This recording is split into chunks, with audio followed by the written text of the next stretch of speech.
Welcome to this Aztlander presentation. Mexicayo, the philosophy, beliefs, and teachings of a North American indigenous religious movement with Atekpatzin Young.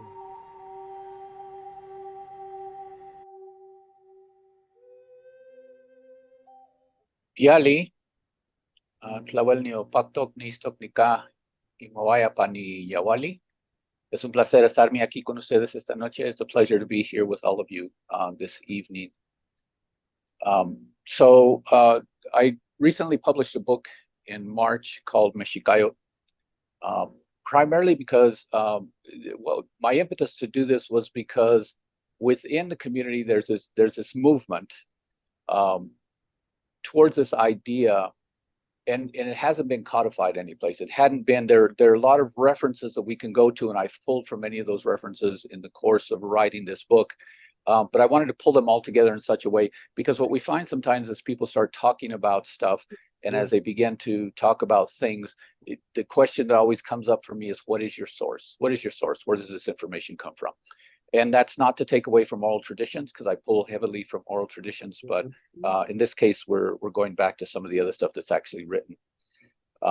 So I start with Bernardino Sahagún, because we are fortunate. For whatever reason, this man chose to begin to interview people from the community, from the Nahua-speaking communities, and particularly around Lake Texcoco, what we know as the Triple Alliance. So that this is the Mexica, the Tepanec, and some of the others, primarily the Mexica, but some of the others also, and was able to document in their own voices, from their own words, their perspectives, their ideas, and their cosmology. So he is sort of attributed as being one of the first cultural anthropologists, because he was able to do this and do it in a really good way. So we're pulling from this source. But as I'm going back to talk a little bit about Mexicayo, I'm going back to a document that was written 500 years ago, or at least an event that happened 500 years ago. And what happened 500 years ago is the Catholic Church, after coming into Tenochtitlan and subduing the people there, the Catholic Church sent 12 friars, 12 religious people from the church, to sit down and have a meeting, if you will. They call it a colloquio. And to have this meeting with the people who were the leaders, the ones that are left, the ones that are still alive after all the fighting, and to sit down and talk about, for several days, talk back and forth about their ideas. Now, the objective of this is to colonize people and to make them Catholics, to change them over and convert them into Catholicism. But it's an opportunity for both sides to speak. And so what we have here documented, and this was actually published some decades later by Sahagún and some of his indigenous people that worked with him, but we're able to hear in the words of the indigenous peoples their own ideas about their cosmology. So that's where I'm pulling from. This is like one of the earliest documents that we can go back to 500 years. It's written actually in Nahuatl and in Spanish. So here's one of the pieces that I reference in this entire book. It's just one small little piece, and we're translating it into English. I have a little trouble reading this whole thing here. But it says, "You say that we do not know the keeper of the near and the keeper of the keeper of the near and the far, or the near and the close, the keeper of the sky, the keeper of the earth." Now, as I'm translating this, recognize this is my translation. I'm choosing the word keeper, and I have to clarify this, because the word in Nahuatl is, as an example, they say Tlaltipaque. Tlaltipaque is the earth, so keeper of the earth, right? But actually, que really means owner in the way we understand it, but you don't really own the earth. What you do is you dwell on the earth. And the way I think about this is, if there's a particular cave sitting in the mountains someplace, and there's a bear that lives in there, the bear doesn't own the cave, but you'd be hard pressed to go into there and not be confronted by that bear, right? This is the dwelling of or of the bear, and the bear is the guardian, the keeper. This is the bear's space. So this is an idea when we're thinking about this, because what happens, what comes into clash as we're talking about the difference between Catholicism as it comes in and indigenous thought, is that the ideas of God and the ideas of spirit are introductions. And we have to be careful when we use this, when we're deconstructing what people were thinking 500 years ago prior to colonization. And so keeper is the closest that I can come to saying this, but what we're really talking about is how indigenous people regarded their cosmology, their relationship to the universe, and how they sort of shaped that. And these new introductions of spirits and guardians and gods and all these are introductions as a way to understand it as outsiders, but it doesn't really fully grasp what we're saying. But so as they're communicating now with these Catholics who are attempting to explain to them what Catholicism is all about, they said, we're confused, we're confounded by your implication of what you're saying, because our creators, and again, even the term creator is a term that we're applying as a contemporary term. That's not what the term they used was teteo. And so our creators who came to live and exist on earth did not say that. Now, here's another piece that I would add to this. When you think about your ancestors once walked on the earth. But as your ancestors passed on into the spirit world, into the whatever other realm that it is, Mictlan is the word that they often say in Nahuatl. As they pass on to Mictlan, they reside there with all those that have come before them. And those that have come before them include the Teteo, because the Teteo decided that and I'll get into this in a moment, but they decided that in order for the earth to be populated, in order for there to be humans on earth, that they needed to die. And so they gave their life so that the humans, the Masehualtin, the deserving ones, the merited ones, would merit life because the Teteo had given their lives. And so there's this idea, and so our life as humans is a consequence of the death of the Teteo. And because the Teteo have passed on, well, then they would regard them as, you could say, deities, but really what they are is they're those things that lived before that now live in another realm. And that other realm is also the place where our people die, where we go when we die. So then we become one with them. So in some sense, there's this continuity from the place of the Teteo, the first Teteo, all the way to the humans in our lives. There's this continuity of life and death. And so that's kind of what they're saying here. So when you read this, they go on giving us instructions on how things are to be ordered. The they refers to not just the Teteo, but also the ancestors, the people that were here that continue to pass down these teachings.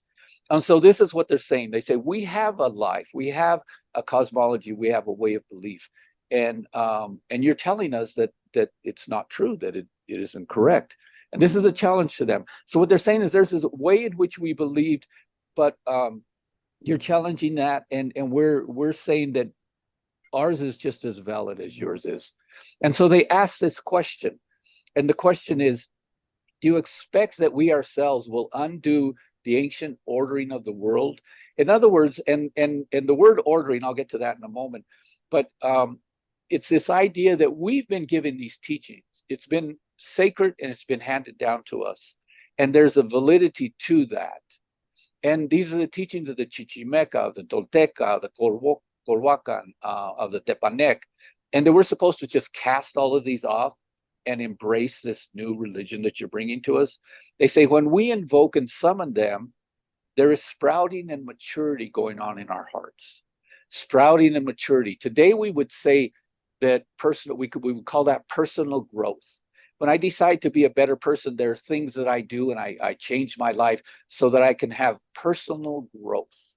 And that's the way that I would interpret this. They're sprouting and maturing in our hearts. In other words, we grow from these teachings, we grow from what has been passed down to us. So there's no word for cosmology in Nahuatl. The word is tlamatilitzli. which really means to lay something out like an offering. So when we set up an altar, then that's what we do. We set up a tlamanali, and there's a way in which we lay that out and set it up. There's an order to it.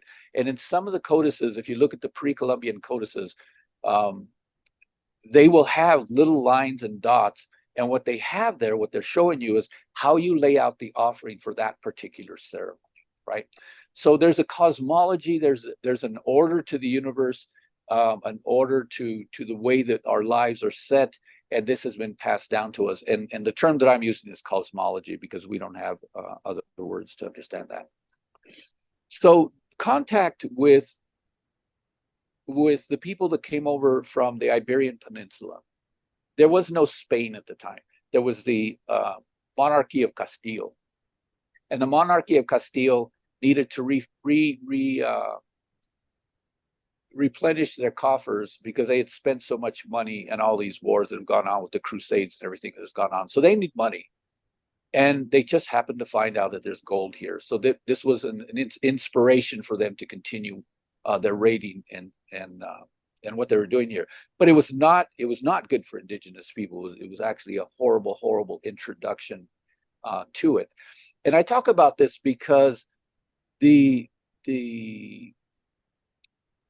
sort of justification or the way in which people were able to come here from the Iberian Peninsula, from the UK, what today is the UK, from Britain, from France, from what today we know as countries. They were not countries at the time, they're all monarchies.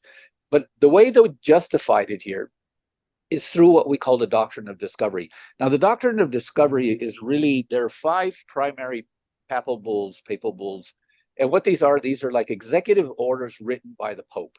And these executive orders, the intent, this first one that's written prior to colonization here, it's written because there's an argument that's happening between the monarchy of Portugal and the monarchy of Castile. And so the Pope writes this bull that says, this is what you have the right to do. And within that bull, he says, you have the right to go, to invade, to search out, to capture, to vanquish, to subdue Saracens and pagans. Saracens are the Muslim people. Saracens and pagans, or whosoever, because they're enemies of Christ. And when you do so, you can take their possessions, you can enslave them, and you get to keep whatever you take from them for your own profit. So this is what the and then all the 4 other papal bulls that were written after this say essentially the same thing. The only thing that the new ones did is they sort of defined this new territory, which is the Americas. And so with this particular permission, people feel justified in coming here and what they did. Excuse me. But by this time, the British Crown had left the Catholic Church and started up their own, the Protestant Church, right? Protestant. And as they did so, they needed to also justify what they were doing. So they wrote something called the Norman Yoke. And the gist of the Norman Yoke says, if you develop a piece of property, if you arrive at a piece of property and it's in a wild state, in other words, not being farmed, and you farm it and you develop it, you have the right to keep it. You have dominion over nature and you have a right to keep it. All of these collectively make up what we call the doctrine of discovery. This is these are the permissions granted, and this is the law that allows for people from the European countries to come into the Americas and to colonize them. So one of the things that happens is after this has happened in Tenochtitlan and they're subdued, the Spanish crown is expanding out from the center, from Tenochtitlan. It's going north and it's going south, but as it's going north, it arrives at a place that we know today as Querétaro.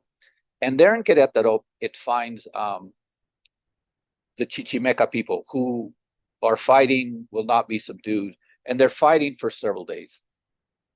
And there's a point at which both sides are aware of the fact that there's an eclipse coming. And they both use this eclipse as a way to manipulate their personal agendas. So the wise ones, the medicine people from the Chichimeca, realize this is an opportunity, because if they continue to fight, all that's going to happen is people are just going to die. They just continue dying. So one of their objectives is that we need to put a stop to this fighting. And so they use the eclipse as an opportunity, as a sign from God, if you will, a sign from the deities that this is what we need to do. And so what they do is they stop fighting on both sides. Now, what the Christians see, they see a cross or something there. And what the indigenous people see is just a sign from the deities. But in what results is they stop the fighting, and then the Chichimeca start dancing. And as they start dancing, it's a way to honor this eclipse, honor this message, and honor what's happening. And this is the initiation of what we know today as the danza. When we see Aztec dance, this is the initiation of it. This happened in about the mid-1500s. And so we have these concheros. Now, I need to make another comment about it. As you see here, the concheros are holding on to a stringed instrument. We call this a concha, we call it a mecahuehue, we call it a chihuanda. It has many different words, a quinto doble. When the indigenous peoples would play the drums, then what the colonizers, the Spaniards, would do is they'd cut off their hands. So they realized that they're going to have to keep the rhythms in some kind of way. So they picked up this instrument. And with this instrument, there are only 3 chords that are played. But with those 3 chords, they were able to simultaneously keep the rhythms and dance with them. And that's a real challenge. But so for hundreds of years, the concheros kept the rhythms and kept the dances and passed on the tradition all the way down into present day. In about the 17th, this actually started, so this is in Querétaro. And there's a place where people go there, and there's a ceremony that's held there around September 14th every year with the concheros. But there was a movement that began to happen in the late 40s and into the 60s and 70s.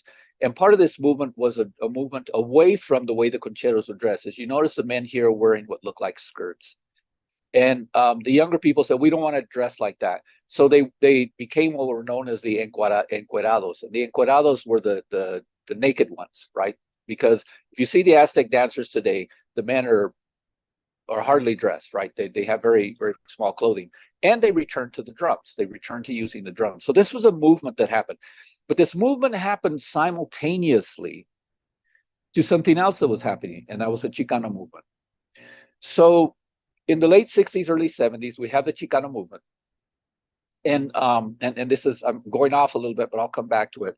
In the Chicano movement, what happens is Chicanos recognize themselves as indigenous people.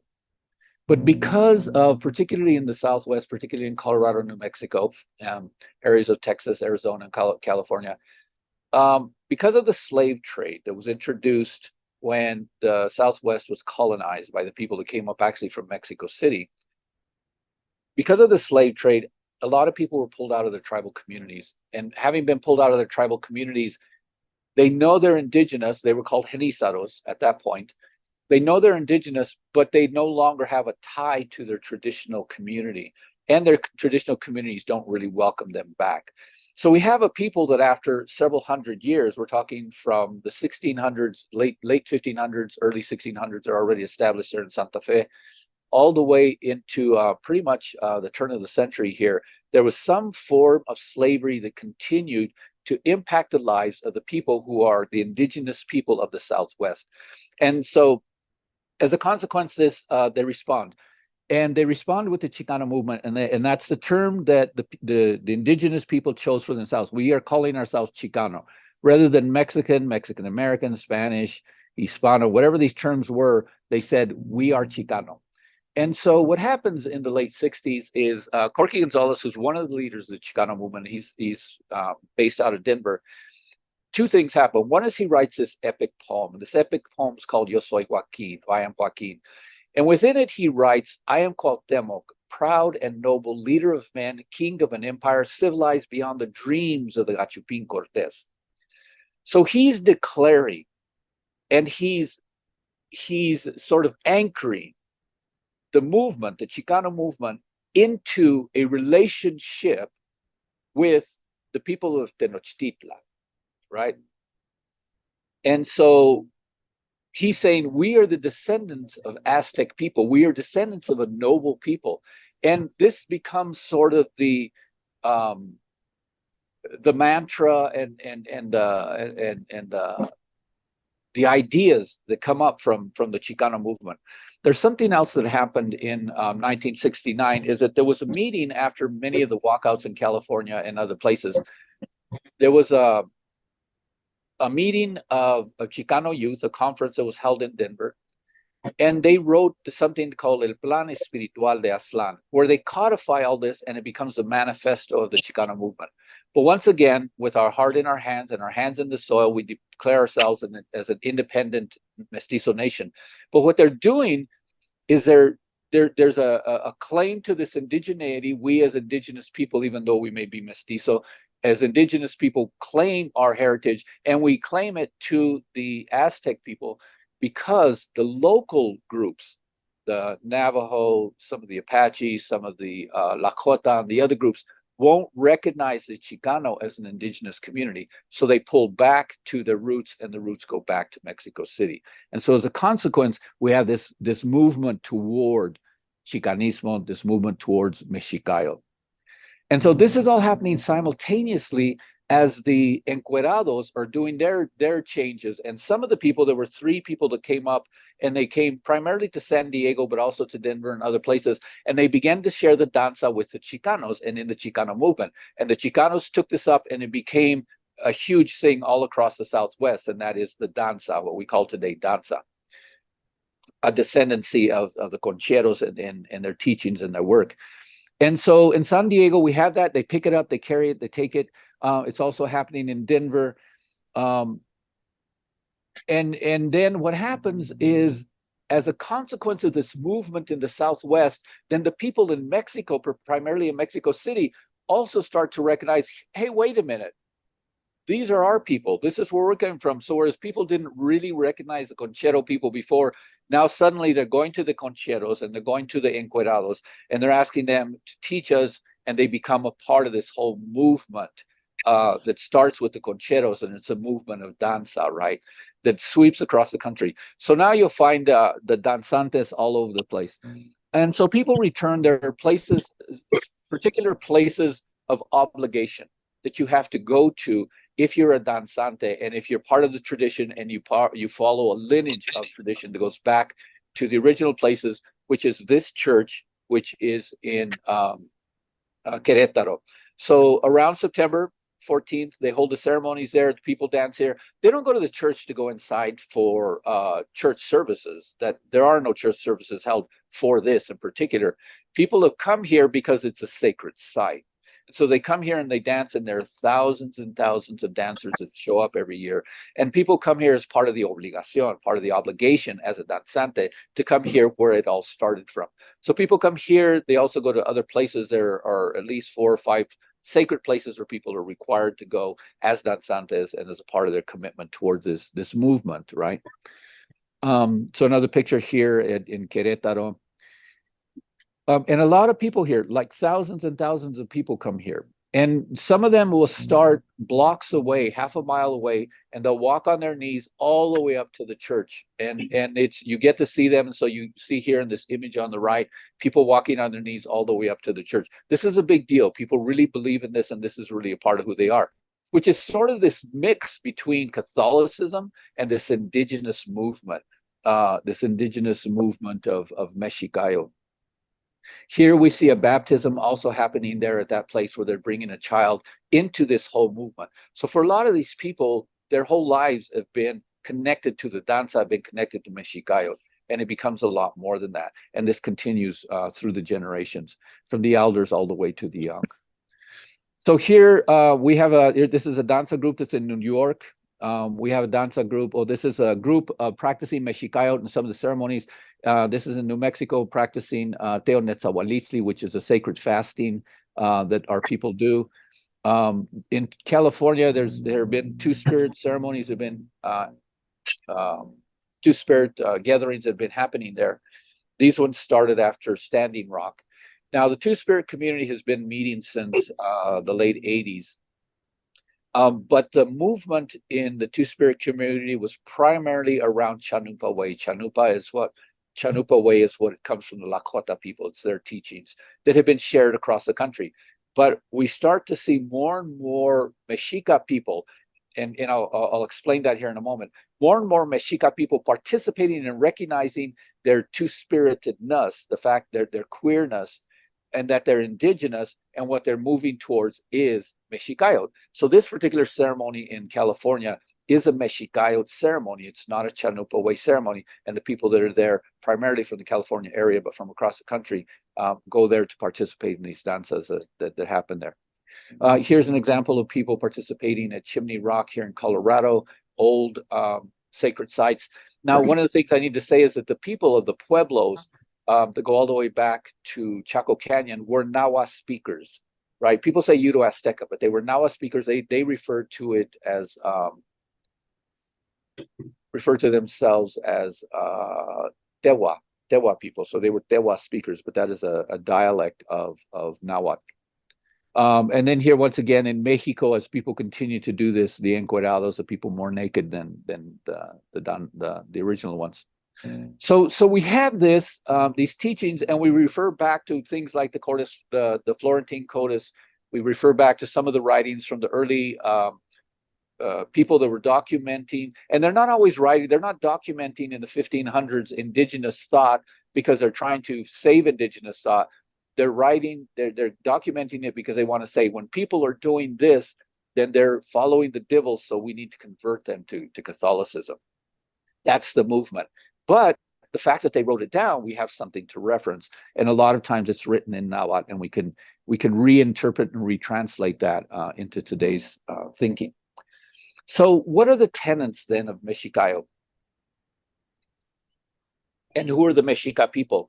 In truth, I don't believe there are any Mexica left. And I say that because if you think about New York, there was an indigenous group that lived on the island of Manhattan. But it's New York.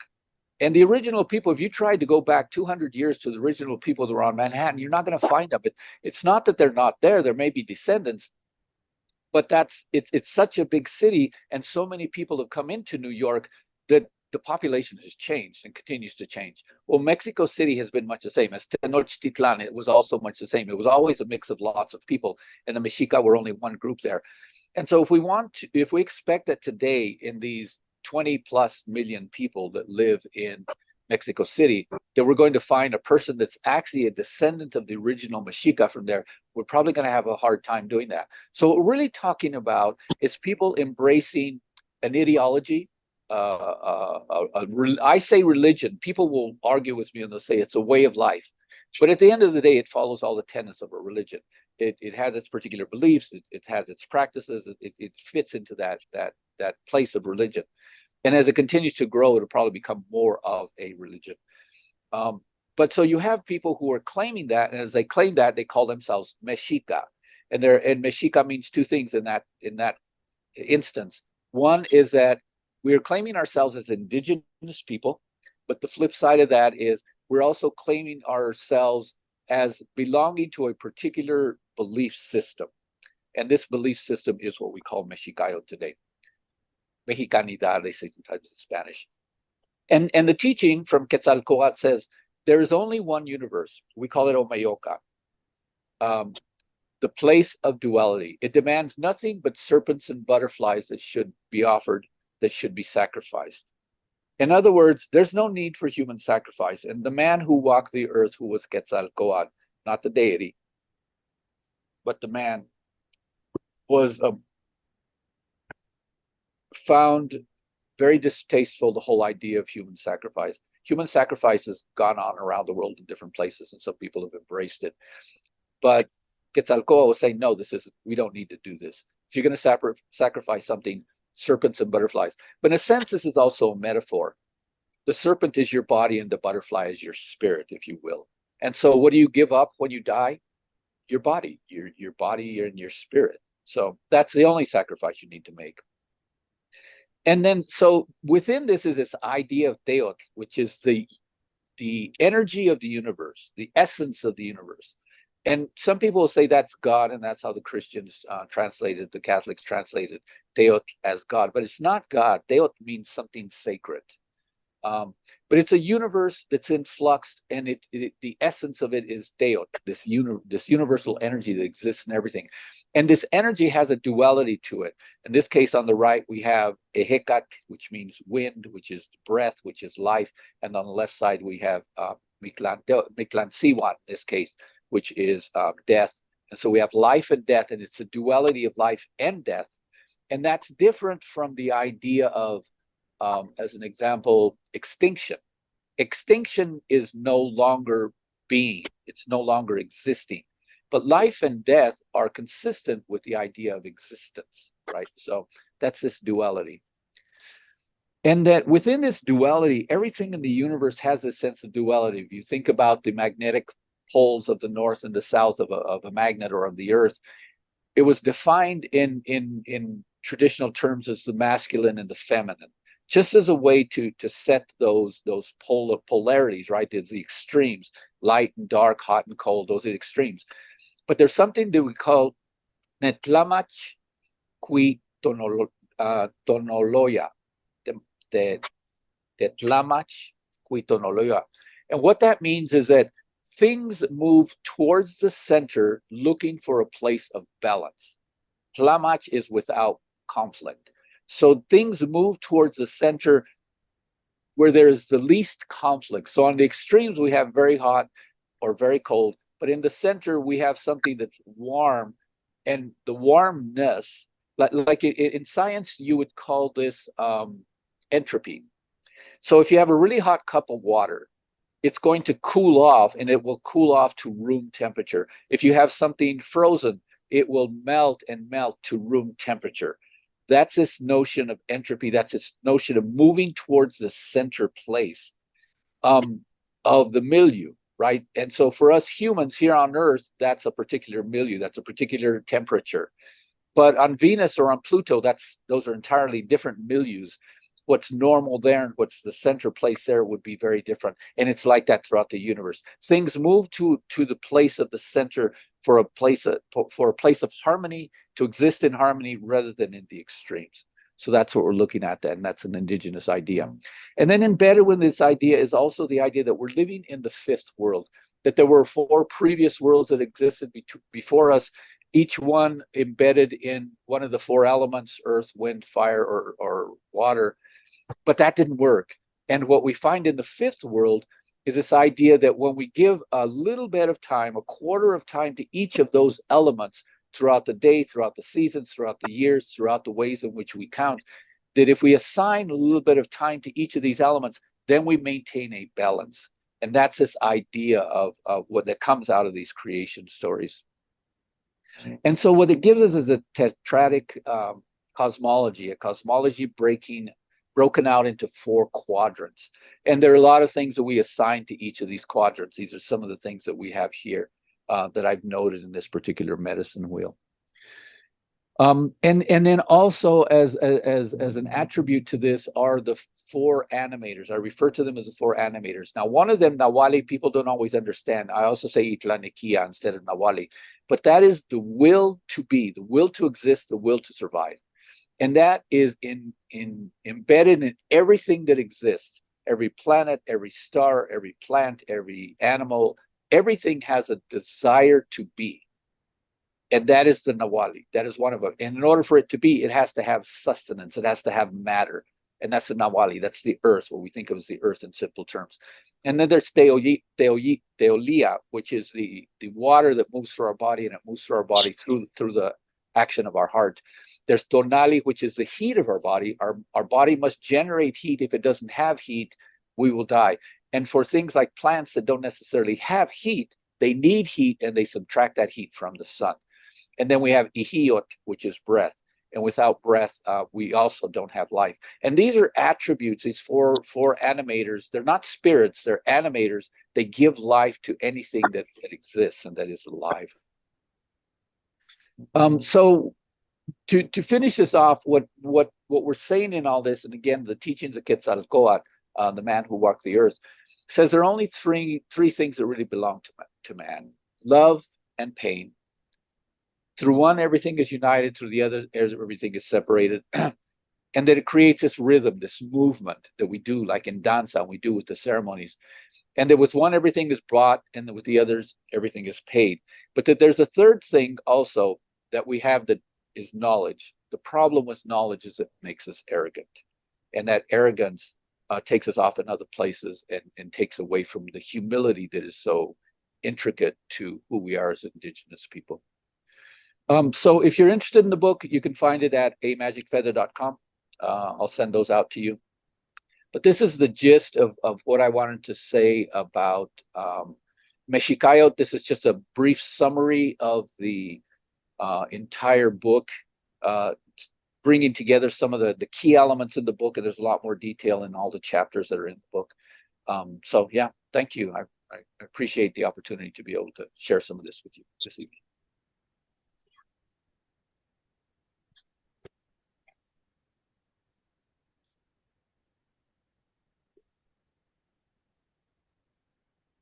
Did we lose our host?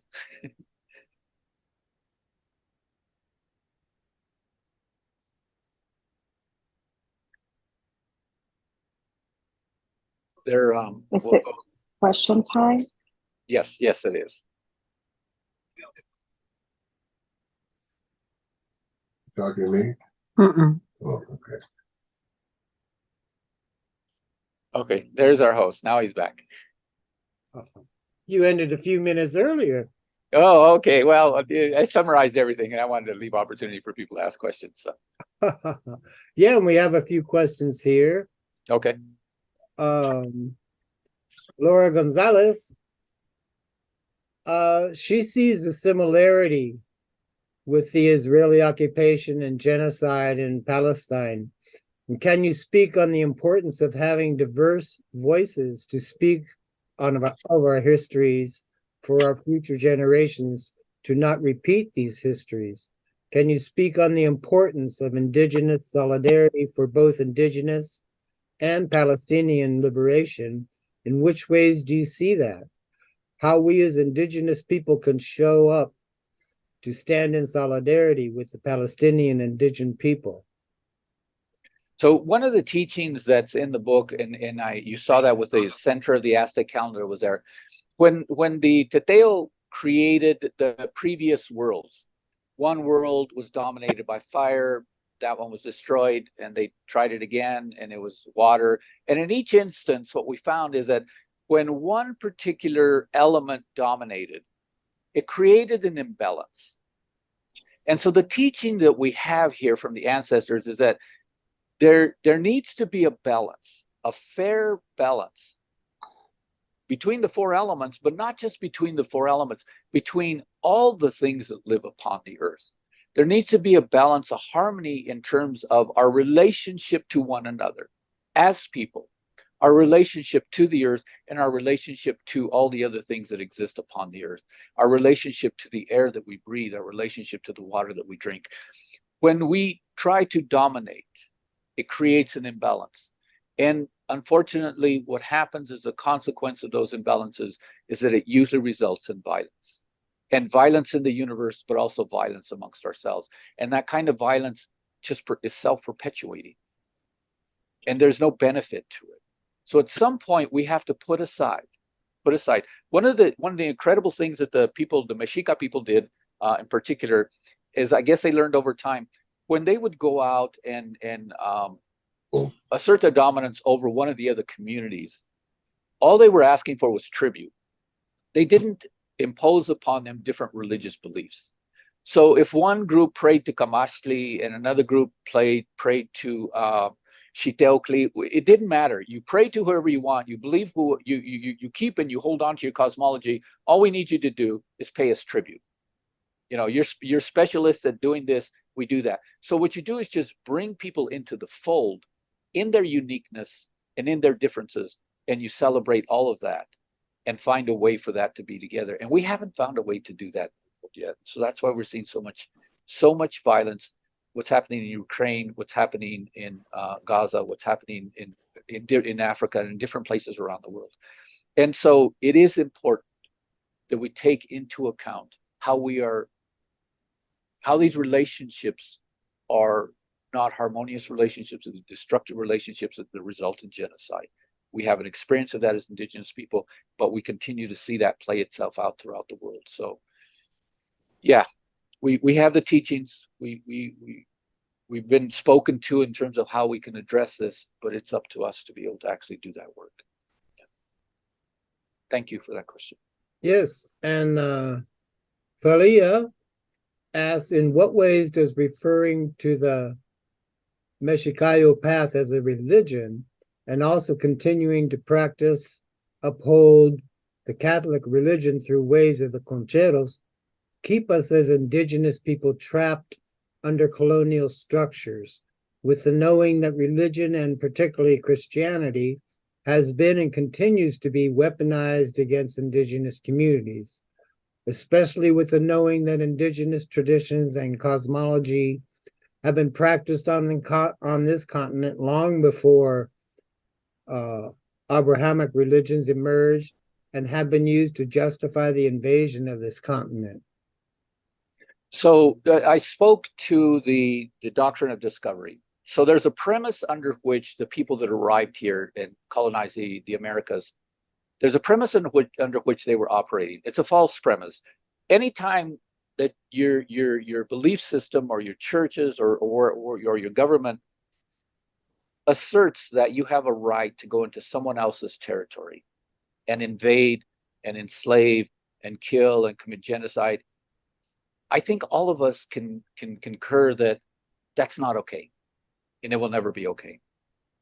So we have a history of this, and what's happened with Catholicism, or particular Christianity in particular, is that Christianity sanctioned this. So the question embedded in this question that's been asked is, how do we make sense of that? How do we make peace with that? How do we reconcile?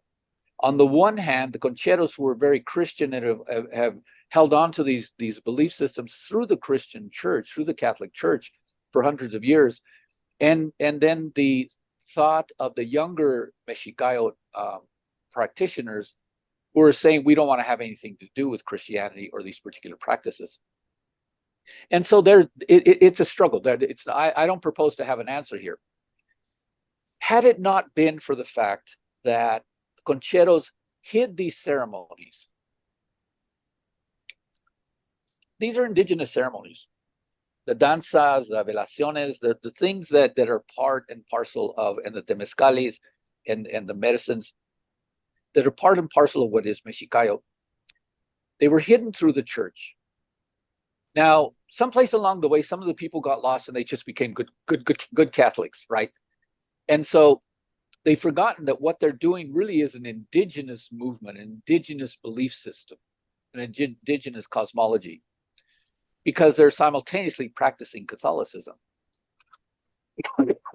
But each one of them is able to make peace with that. And had they not done that, had they not hidden these ceremonies in the church,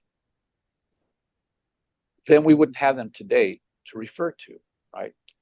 Even though it was the intent of the writers and the friars back in the 1500s to subdue and put out this whole cosmology that was an indigenous cosmology, and there was a lot of variation in it.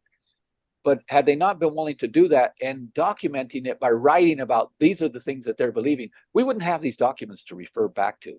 So in some ways we can complain about the horrible ways that the Christians have done these things, and there's truth in that. There's a lot of truth in that. But we also have to recognize, and at the same time, they also happen to document some things that here we are 500 years later, we can reference and utilize and interpret in our own ways as indigenous people, if this is how we're going to walk and live. And we can sift and choose from what's left that which serves us and that which doesn't. Now, the thing about Mexicayo today, it's a very contemporary sort of cosmology or religious belief or way of being. I don't think our ancestors would recognize us. Those that practice it, I don't think they would recognize us today as being one of them, right? And so we can't get caught up in this idea of dogma and this idea of being so hard and fast about the teachings that they no longer relate to who we are today. We see that in other religions where people hold on to old stuff. Well, this is what the Bible says. This is what the Torah says. This is what, the Quran says. Well, that's what it said back then, but it doesn't apply to today. When we talk, let's use a real simple example, Amendment 2, you have a right to bear arms. Well, that made sense 200 years ago, but today, some of the arms that people are bearing are beyond what's necessary to defend yourself, right? And so times change, and with the times change, we need to be able to adopt and change with them. So it's a reconciliation that needs to happen between those that walk Mexicayotl and what the relationship will be to a real history. And a real history is that had they not become Christians, had they not held on to the Christian beliefs and used the Catholic Church to hold on to these, we wouldn't have these particular practices to enjoy today. So, All right. Another question, comment from Laura. Can you speak on any pushback you may have received in holding this truth and how whiteness is embedded in that? What do you need from us and as Indigenous people to support your sharing of this important knowledge? So I think the most important thing to recognize, and this is for all communities, is that Mexicayo is a way of life. It's a thought. It's a cosmology. It's a belief system. It's just one. There are many of them out there in the world, and that we don't have to become so dogmatic about it, as if. And this is part of the reason that I wrote the book,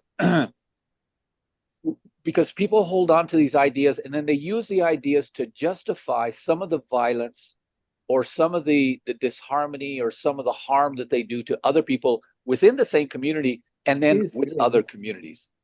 And so the idea is, let's not be so stuck in a belief system that we forget the basic teaching, Indigenous teachings. And then basic Indigenous teachings is we all have a place in the circle. We all have a role to play. We all come here with something to contribute to the world. And if we want to be casting people outside of the circle, then we're no longer practicing those basic teachings. And the fact is, I've had some young people say, well, I want to go back to living off the land and living in the old way. I tell them, well, then you obviously have not lived that way, or you wouldn't be saying that, because getting up every morning and having to go out and hunt or farm or do whatever you have to do to support yourself throughout the course of the day is a lot of work. And it's a hard life. And I think that if our ancestors had the opportunity to live the very plush and comfortable lives that we live today, I'm sure they would embrace it. And if you want to call that whiteness, well, it's regardless of where it comes from, we've embraced some very contemporary things that work for us and work for a lot of people. And I think that what's important is to recognize that everyone in the world has a right to those same basic tenets, those same basic right to healthcare, right to good food, right to a roof over their head, right to being able to live in peace, that we all are longing for the same quality of life. Unfortunately, it gets caught up with our dogmas from religion and politics and all kinds of other stuff, and we start trampling on other people's same right to do that, and that becomes problematic. So the question is, stand in your power, stand in who you are, be proud, and practice what you will, defend yourself when you need to, but not to the place where you're taking away from other people their same right to be and to exist, right? So I agree. Laura, did you, I asked you to unmute, but did you want to ask any direct questions? Well, she might have, looks like she's no longer with us. popped up. Oh, okay. That was a good question. All right. And I don't see any more questions.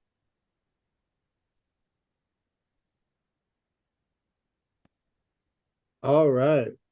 Well, I thank you. Atekpatzin. This has been an eye opener. I'm glad you took on the teacher warrior ways rather than the warrior teacher ways. Thank you. And I'm sure we'll get a lot of mileage out of the recording. And I'll definitely send you the link as soon as I have it up on YouTube. And Flaso Kamatli. Kamati ate. That's a kamati, yeah. Does that mean thank you. Thank That you. means All thank you. right. That's from two people. That's from Zoe and Thalia. All right. Thank you all for attending tonight. And with that, I will end the recording. Thank you. Thank you. Thank you very much. That's kamati. Thanks for tuning in to this Aztlander presentation. And please subscribe to our YouTube channel. The flute music you're hearing is from Atekpatzin's album Night Wind. You can look for it at your favorite music source by searching by his name, Atekpatzin. Also, look for Night Wind on YouTube by searching Atekpatzin. Atekpatzin has a few books out there that you can find at his website, amagicfeather.com. To subscribe to free monthly issues of the Aztlander Magazine of the Americas, contact your host, Jim Reed, at mayaman@bellsouth.net. Thanks again.